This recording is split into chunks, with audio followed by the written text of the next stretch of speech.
Hi friends, செடி பார்த்தீங்களா? திராட்சை செடி எப்படி நல்லா வளர்ந்துருக்கு பாருங்களேன்.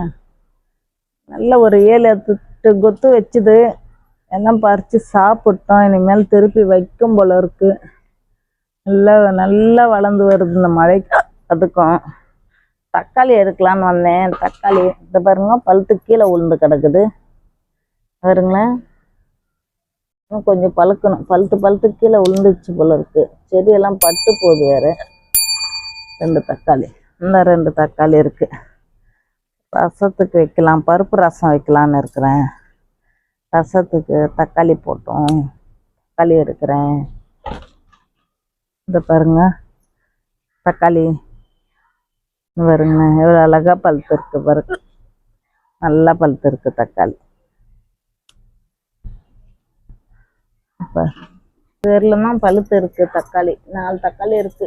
4 தக்காளி பருப்பு ரசத்துக்கு போதும். 4 தக்காளி.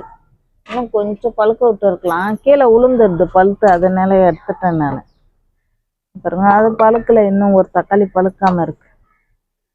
இதெல்லாம் செடியெல்லாம் நம்ம காசு கொடுத்து வாங்கல, அதுவா வருது. பாவக்காய் எடுப்போம். பாவக்காய் ஒரு 2-3 இருக்கு நம்ம செடியில. அந்த பாவக்காயும் எடுத்துட்டு வந்த பாருங்க.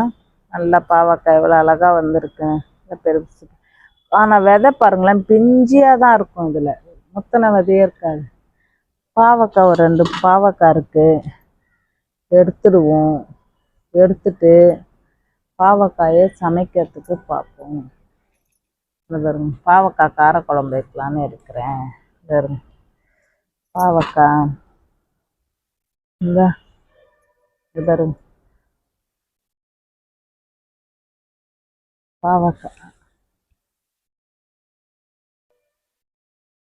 நம்மளுக்கெல்லாம் சொந்த வீடு இல்லைங்க. சொந்த வீடு இருந்தால் இன்னும் அழகா எல்லாம் செடியும் போட்டு வளர்க்கலாம். வாடகை வீடு தான். அதுலேயே பாருங்க, பாவக்காய், தக்காளி, திராட்சைலாம் வச்சு எடுக்கிறேன். ஹாய் ஃப்ரெண்ட்ஸ், சப்ஸ்கிரைப் பண்ணுங்க, ஷேர் பண்ணுங்க, லைக் பண்ணுங்க. இன்னைக்கு நம்ம வீட்டில் காய்ச்சது இவ்வளோதான்.